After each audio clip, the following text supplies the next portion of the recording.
Gentlemen. Allow me to continue preparing myself. As a matter of fact, I didn't even adjust my camera before I went live. That's how excited I was about this one.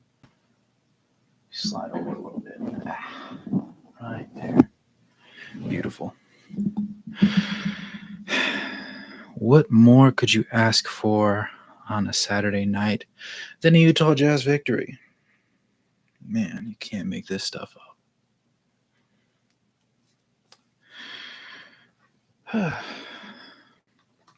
Against the 76ers in pretty convincing fashion. You know, obviously there was, what's his name?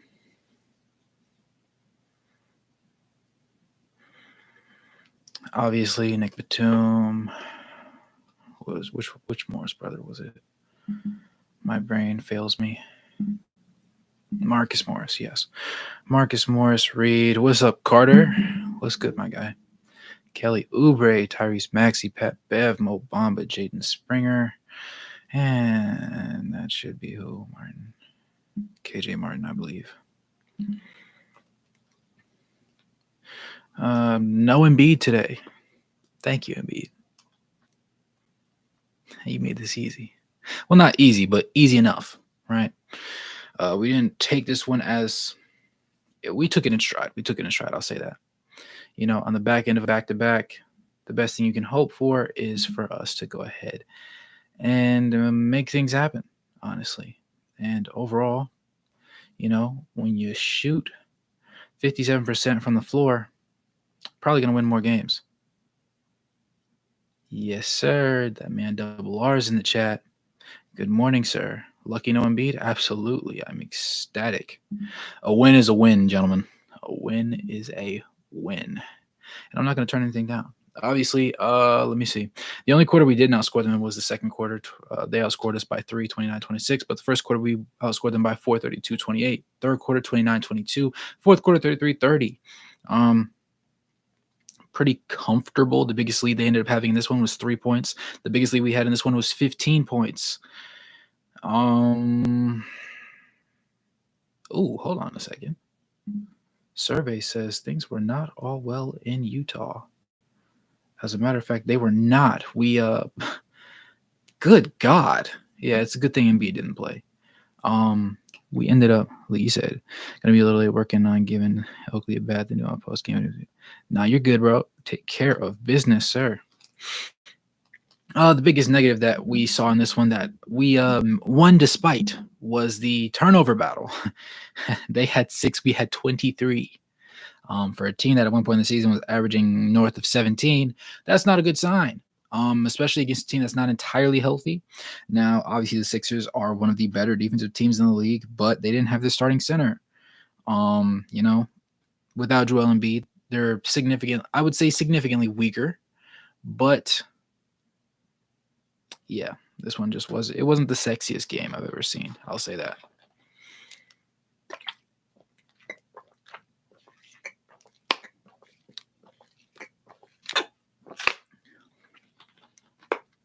Turnovers by JC Sexton and Simone were bad. I am with you on that one. Colin Sexton had an uncharacteristically heavy turnover game. I attribute it partially to him trying to play make as much as he did. He did have 10 assists, but, you know, with 5 turnovers, it doesn't exactly make that appealing. Box score plus minus was a +7. He was 3 of 4 from the free throw line, 1 of 3 from 3, 9 of 14 from the field. So the shooting splits were there, but those turnovers, good God, were not ideal at all. Alongside that, Fontecchio had 4 turnovers. Overall, he was 3 of 9 from the field, 1 of 6 from 3. So he didn't shoot well today. Did have 7 boards, 2 assists, 1 steal, but those 4 turnovers were rough. Despite that, he was still score plus minus of a +6 and played the second most minutes on the team at 2, basically 33, honestly. That said, Larry Markkinen, obviously the hub of the offense when the ball is meant to be shot. He took the most field goals in this game by 5 over Colin Sexton and Jordan Clarkson, as a matter of fact. Going 12 of 19, 5 of 9 from 3, which is magnificent. Needed that, especially considering that he made 5 out of the 8 threes that the team had as a whole, and attempted just under 1/3 of them. As a team, shot 26% from three. So again, fantastic that Embiid didn't play, because if he did, this was not the most swimming matchup for us. Marketing was also 4 or 5 from the free throw line. He did have a double-double today, obviously 13 boards, 4 of them being offensive, which was nice. Had 1 assist, 1 block, only 1 turnover, and a total of 33 points, and was tied for the highest box score plus minus with Chris Dunn at a positive 8. Going on to John Collins. 9 of 10 from the field. It's almost as if he heard me talking about him putting up empty stats, and so he decided to up his efficiency even more than he normally does. Was 1 of 2 from the free throw line, had 5 boards, 2 assists, 1 block, and only 1 turnover. His box score plus minus was a positive 7. Now, obviously, if Embiid played, things would have went a little bit more south, but he didn't, so we're not going to talk about it. Haha. Going on down the starting list, obviously you have Colin Sexton, 9 of 14, 1 of 3, 3 of 4, all that good stuff. Had a double-double. Slipped my mind to say that, but yeah. Aside from his abnormal, this is his season high in turnovers. Aside from that, I'm appreciative, because this was I wouldn't call this a masterclass game for him, right? Because he was 1 of 3 from 3, but shooting 64% from the field on 14 attempts and providing 10 assists, a 2-to-1 assist to turnover ratio isn't terrific, but is also not the worst thing in the world, especially when we're talking about Colin Sexton, who historically has not been the most pass heavy guy. Now, that said, taking the positives where they are, he had a box score plus minus of a +7. Chris Dunn took 1 shot in the 23 minutes he played, as if to recognize, hey, none of my shots are going, so I'm just going to do what I do great. Defense and a little bit of passing. Admittedly, obviously, Colin Sexton led the team in assists by a fair margin. Second was Jordan Clarkson, who also had 5 turnovers, but only had 6 assists. So that's like a 1.2 to 1 assist to turnover ratio. Not great. But, we're going to get to him in a second. But Chris Dunn, 0 of 1 from the field. The 1 shot he took was a 3. He had 5 boards, 1 assist, 1 steal, 2 blocks, and 1 turnover. That said, he was a box score plus minus of a +8. So it shows you don't have to score points to be effective when you're on the court. Moving on to Walker Kessler, who played 19 minutes, one on the lower end of the spectrum for him as a whole. 4 of 4 from the field, hit both of his free throws, and had 4 rebounds to go along with 1 steal. Didn't have any blocks or turnovers. 10 points as well. His box score plus minus was a +5. Continuing on, Jordan Clarkson, 30 and a half minutes in this one, shooting 5 of 14 from the field. So not a great shooting night for him. Really needed it. So I'm guessing we're expecting a bounce back in one of these other 2 games on this trip. But it didn't matter because Embiid didn't play, and we just, between Sexton, Collins, and Markkanen, they outshot the opposing team pretty comfortably. That said, Jordan Clarkson was a blemish, and considering he played 31 minutes after going 0 of 6 from the three-point line and 5 of 14 overall, it's a little bit question marky, but he did go 8 of 9 from the free throw line, so he was getting to the line effectively. He also had 5 boards and 6 assists to go along with 1 steal, but he also had 5 turnovers, 18 points, 5 boards, 6 assists, 5 turnovers. Box score plus minus of the lowest actually out of anybody that played. Go figure, he shot the ball the most and made the least. Percentage-wise, at least. And aside from obviously Chris Dunn, who shot 1, but he was a box score plus minus of a +1. Just goes to show how great everybody else was. That said, Keontae George played 16 minutes, 2 of 4 from the field, missed both of his threes, hit both of his free throws, had 2 boards, 3 assists, and 2 turnovers. Not terrific, not bad. Box score plus minus of a +5. Ochai was 0 of 2 in 13 minutes. Both of his shots were 3-pointers. He was also having 3 boards, 1 assist, and 1 turnover. His box score plus minus was a +3. And last but not least, we have Kelly Olynyk, who was 2 of 3 from the field, hit the 1 3 that he took in 15 minutes, had 1 board, 4 assists, and 3 turnovers, which was kind of surprisingly high for him. Still managed to grab 3 personal fouls in 15 minutes, so great. But his 5 points were enough, and his box score plus minus actually matched that at positive 5. Oof, that's a lot of stuff. Let me get to the chat real quick. Hoopfest, you said, fun game tonight. I was a little scared for when Keontae tweaked his ankle. Yeah, absolutely. James, excited, I think. Yes, sir. Colin Sexton has been playing so dang good. He's not scared of anyone. He's comfortable now. He's finally found a sense of comfortability. He's finally being allowed to play more freely, and we're seeing the positive results of it. And there have been some drawbacks, right? Today, surprisingly high turnovers. I don't expect him to ever have 5 turnovers in a game the rest of the season. I consider this to be an anomaly. Would we see 3 turnovers in a game, perhaps? Yes. But by and large, over the past few games, he's had like 2 or 3 zero turnover games and then a couple ones and twos. So I think it's pretty fair to say that this was a extreme outlier for him specifically. That said, I missed the first quarter because I had a headache and woke up to watch all the turnovers, wondering how, with all of them, Philly didn't just bury us. It's great stuff, right, Logic? Zay, what's up, my boy? Hoopfest, you said, I feel like all of our turnovers are JC every night. He's a turnover demon, honestly. Like that's his calling card. You know he's playing because we're going to turn the ball over extra. Now today, obviously, we had Colin and Simone turning the ball over a little bit extra, right? 9 between them has never happened this entire season. I don't think it would be a couple of games added together for their turnovers combined to equal 9, period. So this was out of place, but yeah, for sure. We said we dominated them. Refs were against us all night, and it always felt like we were in the driver's seat. Yeah, we got it done at the end of the day. That was the biggest thing. Finding ways to win when the situations are not optimal. Who here's Lemon Con Sexton? I am Lee. I am. Sexton's ability to read the floor is shocking me. Huge improvement. Absolutely. We don't lose back to back. We needed this one. This was the game I said we were going to win. Right? I said we need to go at least go 1-3. I would preferably go 2-2, but 1-3. And the Sixers game was the one I thought we would most easily win. Now I thought Embiid was going to play. Obviously, we're very appreciative that he did not, because the way we put up these numbers right here, with Embiid, things would have gotten very ugly very quickly. Let's see. Lee said, I'm happy we won the game. I was hoping they would win. Yes, sir. Absolutely. I swear Kessler deflected some balls, no blocks, though. Yeah, apparently. That's what they're calling it right now. Keontae looked good in his limited minutes. Yeah, it was.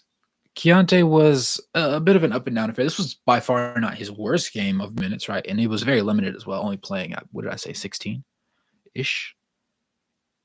Yeah, 16, literally 16 minutes in a second. So very short stint, but not all bad.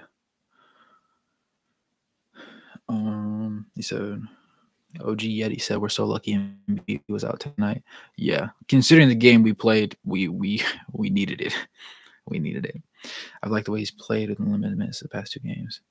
Fair. Tyson, yo, what's up, my boy? Lee, you said turnover and a turnover to assist ratio sucked today. Sucked though. Yeah, definitely. It was real bad because we had 30. We had 30 assists to 23 turnovers as a team. That's terrible. That's actually like really bad. Like actually horrendous. I don't think it's fair to blame Clarkson. I think he played well. Sexton also had 5 turnovers. Clarkson got us in the bonus almost by himself, resulting in more free throws for everybody. That was the one part of the game that he did do well. And I did make sure to go ahead and give him note of that, because 8 of 9 from the free throw line, you have to be doing something right to stay on the court for 30 and a half minutes, right? Especially when you're shooting 14 field goals, tied for second most on the team, and you're only hitting 5 of them. That's 35.5%.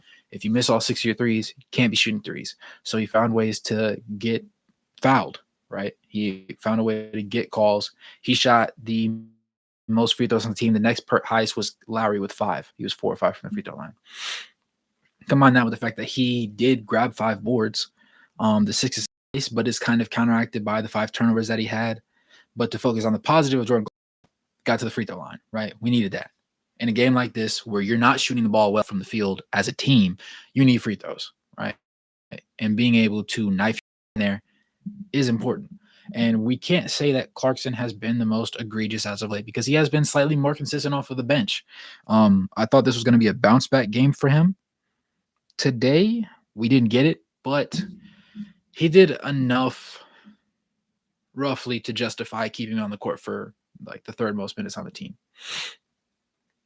Yeah, the third most minutes on the team. So I'm willing to live with that one. I'm comfortable with that. He said, I feel a tough win against Milwaukee. Really, Mark? You think so? A lot of people have been saying that Milwaukee is a winnable game. I'm not sure how I feel about it right now. I'm kind of up in the air. Like, I know we can't shoot like this and beat Milwaukee because I know Giannis isn't going to be out. What happened to Clarkson recently? Last season, he was doing his magician thing near the basket. Not so anymore. I don't want to say his age because he's literally only 31. Yeah, he's not 32 yet. He's still 31. Um, different, different, different scheme, different personnel, different type of offensive sets and goals when he's on the court. Honestly, and the lineups that he's experiencing, his scoring outputs alongside also obviously play some role in the situations, but by and large, ISO play on his part this year just has not been his strong suit, and it has been not paying dividends. Obviously, some games are better than others, but against teams like the Philadelphia 76ers, like the Boston Celtics, any really disciplined defensive team, it hasn't really panned out that well. Clarkson got a triple-double 2 games ago and 36 points just the other night. Yeah. It's really a on and off switch with Clarkson, which I thought since last game didn't go particularly well. I thought today was going to be that one. But I was wrong. Don't shoot me. Clarkson plays good like 33% of the games, just wondering. I will say, off the bench, it's been more like 45%. Those 45% have looked almost, I don't want to trade him a bull in a way, if that makes sense. Henson, what's good, my guy? How's it going? The hot shooting was one of the reasons we won despite the turnovers. The issue tonight was our low scoring. Our low scoring was our turnovers. That's because defensive team, but the Bucks are not. I'm still not worried about the Bucks. My concerns are the Bucks offensive output. Can we stay disciplined enough to get things done? We are capable, right? But I don't know how feasibly likely it is that we get the job done. I don't feel as obviously the Celtics, we got the worst game out of the stretch out of the way. That was the Celtics, right? We got mollywopped. So by comparison, all these other 3 teams, from the Sixers to the Bucks, what do you call them? To the Nuggets, like the Sixers were probably the easiest team out of them. I would say Milwaukee's next, and then the most difficult will be Denver because they are the most disciplined team with a magician at the helm as the hub of the offense, right? That said, what's his name? Jamal Murray has not been the most perfect recently as of late. He hasn't been the hottest. So hopefully he doesn't decide to spark up against us because that would actually genuinely piss me off. But some players do tend to get their get back on us for some reason. Haven't looked into the stars too much with the Bucks having a bad defense surprised me. I suppose they did lose Drew. Yeah, Drew was the keystone of that defensive effort, and Dame is quite possibly I'm not going to say he's terrible on defense because I don't recall Dame ever truly being hunted on defense. But nobody looks at Damian Lillard and says, "Oh, this is a tough assignment. Let me get a pick and roll." Right? Nobody does that because it's Damian Lillard. He's known for his offense. He's known for his shooting ability.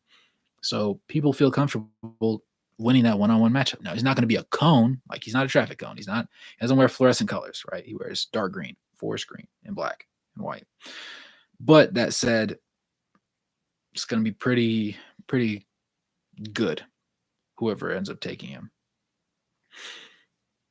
Likely Chris Dunn to start the game. We said, I watched the final 6 or 5 minutes. Sixers are full court trying to force even more turnovers. Yeah. Yeah, I mean, when you force 23 to somebody, you always feel like you can get a couple more out of them. So the Nuggets at least This is at home. Yes, that is a good point. I feel better facing any of these teams at our home because specifically like even the Celtics, they're 10-7 on the road, right? So clearly, you're not nearly as good as you are at home as you on the road, right? Just a more comfortable situation against the Nuggets, no less, right? We'll take that. He said Nuggets can't play in Utah. They choke every time in our arena. Let's hope that trend continues then, Tayton. Let's hope it continues. We said Dame shooting, I think, only 36% from three this season. Let me do some advanced mathematical maths. Google. Ask Google. Damian Lillard. Stats. Survey says you are right. 35.8%. I want to see on how many attempts. I'm gonna use Will be nice to use ESPN. They said on 43% from the field, 35.8% from three, 92% from the free throw line, 4 boards, 6.8 assists, 2.6 turnovers, right? Which is slightly beneath his career. Averaging 25.4 points. I'm about to go. Well, I'll give them a benefit of the doubt. Let them look. He's currently averaging 8.6 threes a game. So he's shooting less than he has. And this is the lowest because last season 11.3 attempts, the season before that 9.8, before that 10.5, then 10.2, then 8. So this is the lowest number of 3-point attempts he's taken in a game, on average in a game since the 18-19 season. Still, 8.5 3-pointers is a very large sample size, and he's not hitting. So we'll take this one. Dang, hold on. Dame is not nearly as clutch from three as I thought he was. Let me see.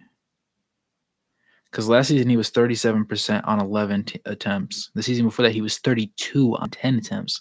Then he was 39 on 10.5 attempts and 40% on 10 attempts.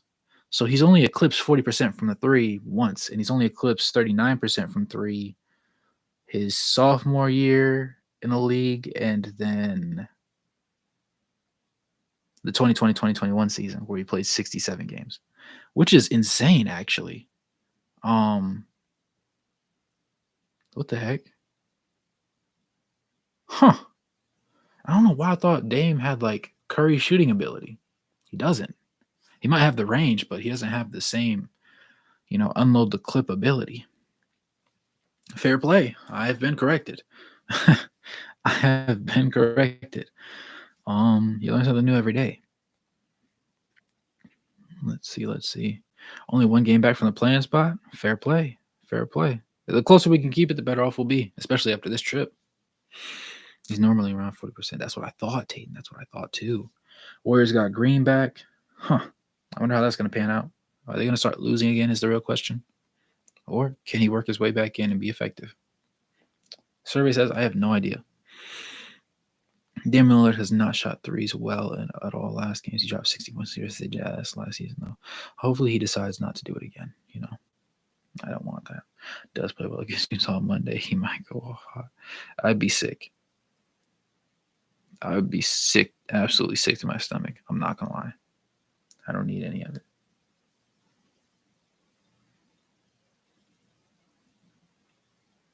But you have to entertain it as a possibility because that's how these things go. They're always possible. That said, let me look up more of our games.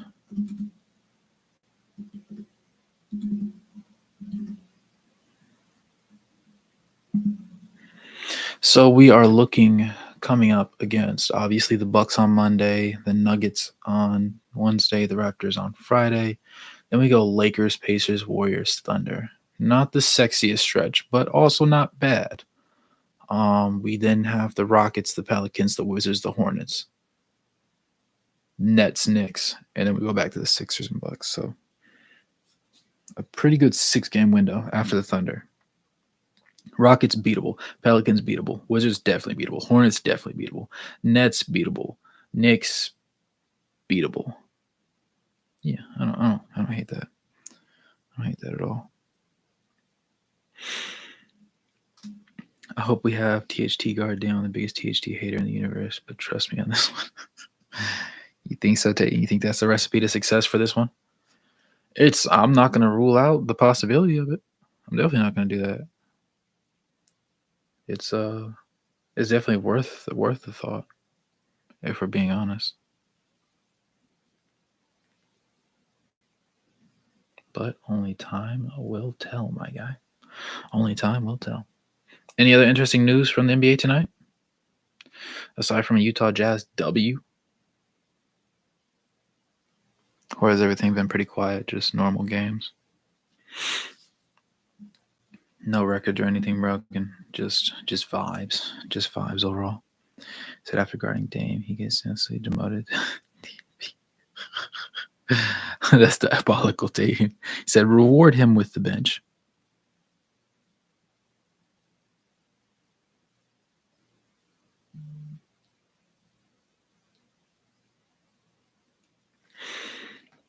I feel like at the end of the regular season, we're going to be fighting for the 10th spot, depending on if the Jazz decides to rest Lowry again. Like last season, we might miss it, but hoping we make it. Yeah, it would be nice to make it, to get some meaningful games in, honestly, right? Even if we don't actually make the playoffs, just being in the playing games and having that level of experience added on to the resumes of the likes of, Keontae, Ochai, those guys, Walker, would be nice. Would be nice, right? Playing in actually competitive, genuine games that people want to win and feel like it's a do or die situation, not to the degree that Patrick Beverley did the one year, but still amped and hyped because you don't want to go home on a loss, right? You don't want to end your season right there. Some people do. Some people do, though.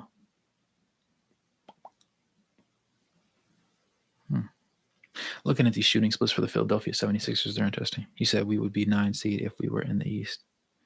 That's actually disgusting. I like that, though. I like that. It's crazy. It's really crazy. Because they say the East is supposed to be stronger than the West. And also we get to play Detroit an extra 2 times. Yeah, playing Detroit for, that would be pretty good. Pretty good. Nick Batum was 1 of 6. He missed all 5 of his threes. Dang. The reason why they shot 24 more shots than us and made 4 less shots than us. Goodness. They shot 8 more threes than us and made 1 less. We were 8 of 30. They were 7 of 38, which worked out to 18.4%. Go figure.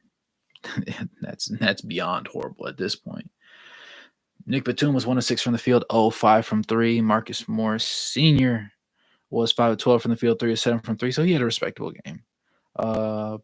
Reed, 7 of 12 from the field. Kelly Oubre, 8 of 18 from the field, 1 of 6 from 3. Tyrese Maxey, 9 of 24, working out to 37.5%. 1 of 8 from 3. Goodness. Pat Bev, 5 of 13 and 2 of 6. Mo Bamba, 3 of 9 from the field, 0 of 2 from 3. Jaden Springer missed all 3 of his shots, which all happened to be threes. You had KJ Martin, 4 of 7 from the field, 0 of 1 from 3. Goodness, they shot terrible. They had so many offensive rebounds on us, let alone comfortably. Yeah. Paul Reed was looking nice, like the Sixers matched our offer, though. Yeah. Paul Reed was doing his little thing, his little thingy thing. Yeah, they had more offensive rebounds than us, but rebounds total, we out rebounded them. Huh? Interesting. We had 9 offensive rebounds to their 15, but they had 19 defensive rebounds to our 39. That's crazy. When Bamba shot that 3, yeah, I was like, that's bravado, bro. That's confidence. I need Walker to have that level of confidence. Fun fact: the Jazz are 12-1 when having a lead beginning the fourth quarter. Fair play. I'm biting. I bite that. I like that. Nick Batum had 4 steals. Marcus Morris Sr. had 2 steals. Kelly had 1 steal. Tyrese had 3 steals. Bamba had 1, and KJ Martin had 1. Batum and Morris had 2 blocks apiece. Maxey had 1, and Bamba had 1. Maxey had 3 turnovers to his 9 assists. Paul Reed had 1 turnover, and Nick Batum had 2 to his 4 assists. Yeah. That was all 6 of the turnovers they had today. Took care of the ball well. Overall, Kelly Oubre was the only guy with a positive box score plus minus +1. Everybody else, Tyrese Maxey actually was horrendously bad, like -14. Jaden Springer was -15. Nick Batum was -13. Pat Bev was only a -2, and Marcus Morris was a -2. KJ Martin was also a -1. So the best thing to say is they made it easy for us, and we almost gave it to them, right? We tried to. It just didn't pan out the way that they thought it would, realistically. So it's all good. It is all good.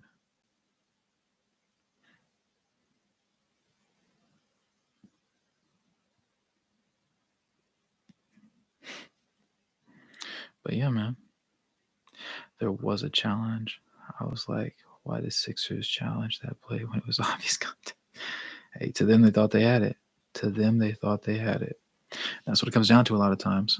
How you feel instead of what's actually factually accurate. Fairly enough.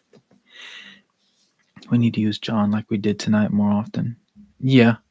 Matter of fact, let me see. He was incredibly efficient. I'll give him that. And his box score plus minus also reflected that, right? He had one of the higher ones on the team. He only had 5 boards, but I didn't hate it. I'll say that. Overall, not bad. If he could play like he did today, every game, I would feel a lot more comfortable. But he doesn't tend to. He doesn't. He doesn't. He doesn't tend to make this a consistent effort on his part, which is the overarching issue that we experience as Utah Jazz lovers. But, the show goes on, right? The show goes on. Yeah, for us, hoping it would be a successful challenge. The ruling's been overturned from a common foul to a flagrant one. Sixers keep their timeout. Nastiness, just for the memes. Still has some defensive lapses and push my buttons at times. Yeah, for sure. John getting traded for sure, though. It's just his contract is huge, which won't interest other teams. Yeah, that's why he has to play really well so that it can coax another team into being like, you know what? His contract is terrible, but I could make something work. We might have something for that. Give him 2 cotton balls and a bottle of gin. I kid, obviously. I'm not being serious about that. I would never do John Collins. So egregious. But yeah, nevertheless, it's just one of those things that you do think about. It piques your interest from time to time. Most definitely. If I do say so myself, and I do.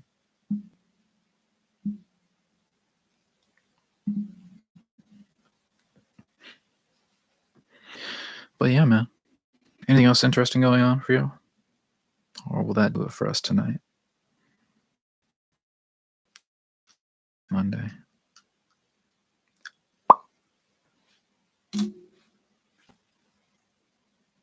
That's the calling card for the day. Cool with me. With any luck, things continue to be progressive.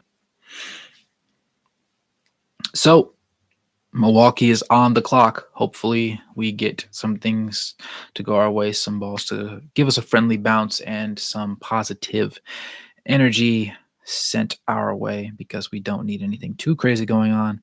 And being able to go 2-2 on the road game trip would be pretty good. Or 2-1. because the Nuggets are at home. Either way, it'll be nice. Either way, it'll be nice. We said Warriors play Raptors tomorrow and Lakers play Clippers. Will move us to 0.5 years out. That would be nice. That would be nice. Just getting us back into the mix of things so that everybody knows we're actually a decent NBA team. As they should know by now, but, just when they thought that we were being believable, they were justified in thinking that we were kind of mid because the way we lost to the Boston Celtics. But who thought we would? Yeah, I'm not mad at this road trip, right? We got one. We got one, and we needed one. If we can get two, go 2 for 1, that'd be awesome. But at worst, I can live with 1 or 2. But with that being said, and if all hearts and minds are clear, thank you guys for tuning into this live. Hopefully, there's more positive games down the road for us to enjoy, and the Utah Jazz continue to job easy for themselves and harder for their opponents. With that said, as always, make sure to like the video, subscribe if you haven't subscribed, turn on post notifications for more Utah Jazz content, and to know when we go live, whenever there's a post about a game, whatever the case may be, and become a member if you haven't already to get the content faster than anybody else. With that being said, it's been your boy Wraith Hoops. Good morning, good evening, good night. No matter where you are on the globe watching, thanks for tuning in, and I'll catch you boys in the next one. Peace.